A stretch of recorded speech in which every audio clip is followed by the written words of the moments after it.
For today we are starting to solving a case scenarios जो ICA की module के पीछे दिए हैं। जो 8-10 केस सिनेरियो है वो हम लोग सॉल्व करेंगे। तो आज हम लोग फर्स्ट केस सिनेरियो सॉल्व करेंगे। Let's start. Golden Limited is a listed company which is incorporated in 2013 having its registered office at Delhi. Register office उनकी दिल्ली में है एंड उनकी कॉरपोरेट ऑफिस नोएडा में है। It is registered with an authorized share capital of 20 crore divided into 2 crore equity shares of 10 each.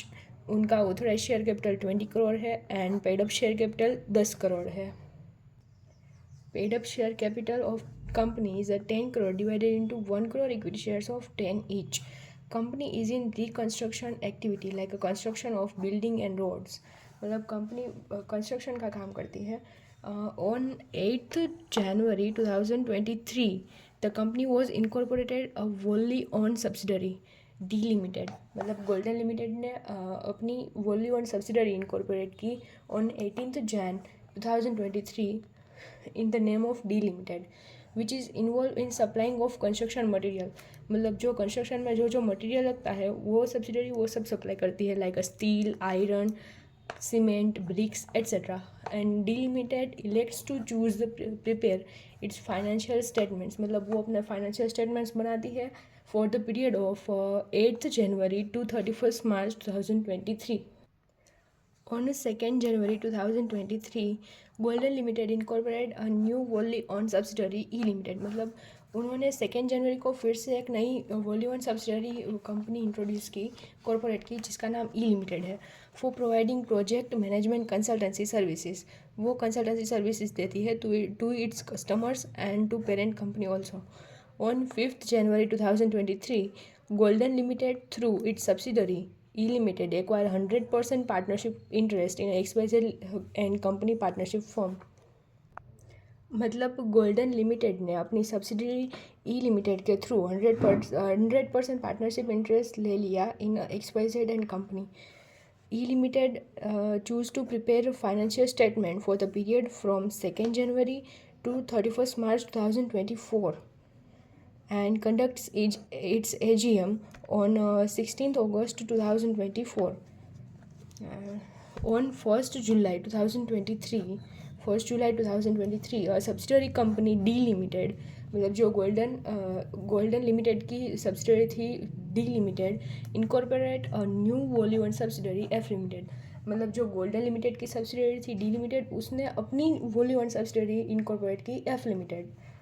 Golden Limited prepare its standalone financial statement for the year 22-23 and presented before the board of directors of the company on 25th August 2023 for their approval, and the same were adopted by the shareholders in the AGM held on 2nd September 2023. मतलब जो golden limited थी holding company उसने अपनी AGM conduct की on 2nd September 2023. Golden Limited prepare its standalone and consolidated financial statement for the year 23-24 and presented before the board of directors of the company on 20th August for their approval, and the same were adopted by shareholders in the AGM held on 26th September 2024. मतलब financial year 23-24 की AGM उन्होंने 26 सितंबर को held की. And on the basis of above fact, by applying applicable provision, Companies Act, applicable rule, choose the correct answer. First MCQ is what is the last date for conducting AGM for E Limited. मतलब E Limited में AGM conduct करने की last date क्या होगी. ई limited incorporate कब हुई थी. ई limited यहाँ ई लिमिटेड 2 जनवरी को इनकॉर्पोरेट हुई थी और उसका फाइनेंशियल ईयर था 23-24. तो first AGM with in 9 months from close of financial year conduct की जाती है. तो फर्स्ट ईयर एंड 31st मार्च को एंड हो रहा है 2024 एंड उसके 9 months that is 31st December 2024. मतलब उसकी लास्ट डेट होगी 31st December 2024. That is the option D.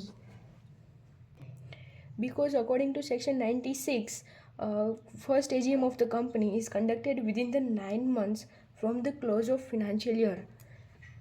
Second, what is the due date for conducting AGM for a Golden Limited for the year 31st March 24? मतलब financial year 23-24 के बारे में पूछा है. तो उसका फर्स्ट ईयर कौन सा था? गोल्डन लिमिटेड तो इनकॉर्पोरेट हुई थी 2013 में, तो उसका फर्स्ट फाइनेंशियल ईयर 30-40 होगा. तो तब उसने with in 9 months AGM conduct की होगी. एंड सब्सिक्वेंटली जब हम AGM कंडक्ट करते हैं तो वो with in 6 month from the close of financial year conduct की जाती है एज पर दी सेक्शन 96. तो हमें पूछा है कि 23-24 के बारे में पूछा है. तो हमारा ईयर एंड होता है 31st March 24 एंड उसके 6 month April May June July August and सितंबर. तो उसकी लास्ट डेट रहेंगी 30th September 2024. That is the option number A. So basically मैं आपको प्रोविज़न दिखा देती हूँ कि section 96 AGM, every company shall conduct it's AGM each year calendar year and first AGM within a 9 months from the close of financial year and उसके बाद जो भी हम AGM कंडक्ट करेंगे सब्सिक्वेंटली वो with in 6 month from the close of financial year conduct की जाती है. एंड मैक्सिमम गैप इन दोनों AGM के बीच में 15 months का रहना चाहिए. So I hope you are understood. Next, the Companies Act 2013 provides that in addition to standalone financial statement, the company shall also prepare consolidated financial statements which shall also be presented at AGM. According the consolidated financial statement of Golden Limited of the financial year 31st March 2023 includes the financial statement. मतलब हमें financial year 22-23 के बारे में पूछा है कि golden limited अपने consolidated financial बनाएगी तो उसमें किस किस के फाइनेंशियल स्टेटमेंट ऐड करेगी. सो इन द फाइनेंशियल ईयर 22-23 में गोल्डन लिमिटेड ने कौन कौन सी कंपनीज इनकॉर्पोरेट की थी वो पहले देख लेते हैं. उसने डी लिमिटेड को इनकॉर्पोरेट किया था as a volume and subsidiary on 8th January 2023. मतलब वो फाइनेंशियल ईयर 22-23 का ही हुई कंपनी. एंड उसके बाद ई लिमिटेड को इनकॉर्पोरेट किया था. वो भी 31st, उसको भी 2nd January 2023 में इनकॉर्पोरेट किया था. तो वो भी फाइनेंशियल ईयर 22-23 में आएगी. एंड उसके बाद डी लिमिटेड ने कंपनी इनकॉर्पोरेट की थी एफ लिमिटेड, बट वो 1st July 2023 में की थी. तो वो आफ्टर 31st March 2023 है. तो वो फाइनेंशियल ईयर 23-24 में आएगी इनकॉर्पोरेटेड. एंड उसके बाद गोल्डन लिमिटेड ने एक पार्टनरशिप फॉर्म भी 100% एक्वायर की थी XYZ कंपनी, तो वो भी आएगी. सो बेसिकली गोल्डन लिमिटेड है वो D limited, E limited, XYZ and company इन तीनों के फाइनेंशियल स्टेटमेंट को ऐड करेगी. सो ऑप्शन में डी लिमिटेड, गोल्डन डी नहीं, गोल्डन डी ई नहीं, golden D E XYZ partnership, हाँ ये हो सकता है. एंड यहाँ एफ लिमिटेड नहीं आएगी बिकॉज वो फाइनेंशियल ईयर 23-24 में इनकॉर्पोरेट हुई थी. तो option C is right. The Companies Act 2013 provides that in addition to standalone financial statement, the company shall also prepare consolidated financial statement which shall also be presented before AGM. Accordingly to consolidated financial statement of Golden Limited for the financial year ended on 31st March 2024 include. अब मैं financial year 23-24 के बारे में पूछा है. तो अब सारी कंपनीज आ जाएगी. लाइक DEXYZ तो 2023 में ही 22-23 में ही इनकॉर्पोरेट हो चुकी थी. एंड एफ लिमिटेड 2023-24 में इनकॉर्पोरेट हुई. तो बेसिकली सारी कंपनीज के फाइनेंशियल स्टेटमेंट गोल्डन लिमिटेड अपने कंसोलिडेटेड फाइनेंशियल स्टेटमेंट में ऐड करेगी. सो golden limited, D limited, EF and XYZ and company partnership form. So option D is right option. Now last MCQ, select which is the correct option, which is the most correct statement.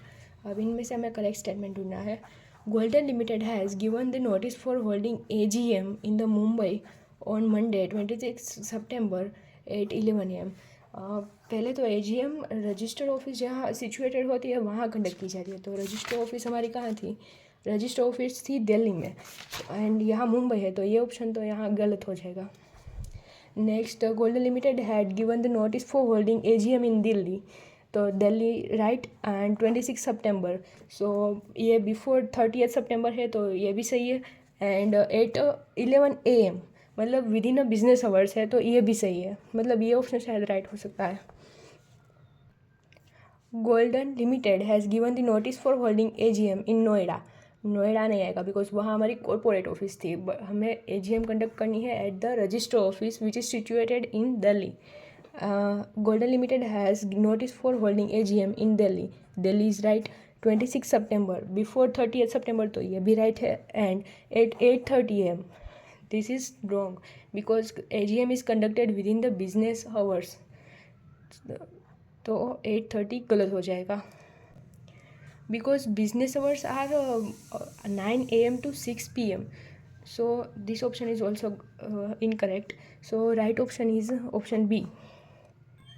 So this is our case study 1। I hope आप लोगों को समझ में आया होगा। अगर आप लोगों को समझ में आया तो प्लीज़ कमेंट सेक्शन में बताइएगा, ताकि नेक्स्ट केस स्टडी का भी मैं वीडियो बनाऊँ। एंड हम जितना हो सके उतना जल्दी केस स्टडी को सॉल्व करने की ट्राई करेंगे, ताकि एग्ज़ाम में भी टाइम मैनेजमेंट हो पाए। And yeah, this is our case scenario 1 is complete, and thank you for watching the video. Bye bye.